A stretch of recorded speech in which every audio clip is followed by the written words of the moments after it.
asalaamaaleykum mbokki Wolof Ndiaye TV noo ngi leen di ziare bu baax a baax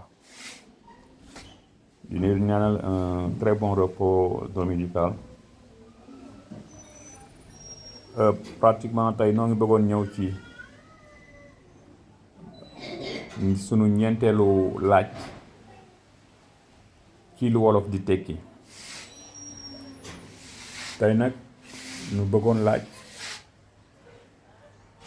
bu picc geddeeg dex daa ñalug suux. ma bamtu ko, bu picc geddeeg dex daa ñalug suux.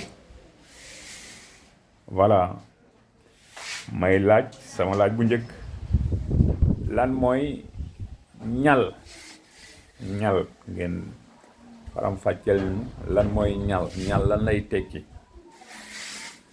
bu ngeen jógee ci loolu ngeen faram fàcceel nu lan mooy ak suux mooy lan.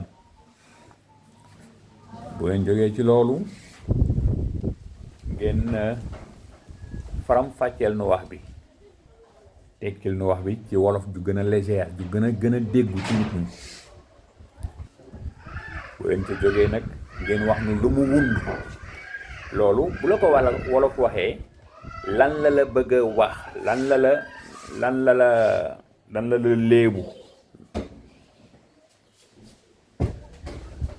loolu moom la ne xaar ci yéen ngeen faram fàcceel nu baat yooyu nu leen wax, ñal ak suux.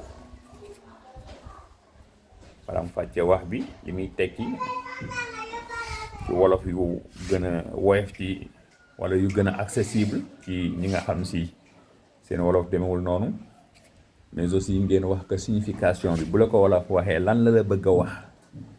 wala bu fekkee ni dañ la ko def loolu nuy léebu wala nu bërxal la ko di la ko jëwee, alors lan la bëgg a wax ca wax jooju. maanaam kàll la wala làkk la loo yaakaar ni xamoo lan la ca wolof bëgg a wax.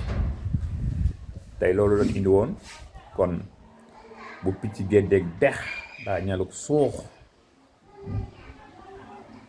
di leen wax man ngeen ma tontu par commentaire TikTok, YouTube, Facebook, comme aussi man ngeen ma tontu par message vocal via WhatsApp au numéro 77 547 07 89.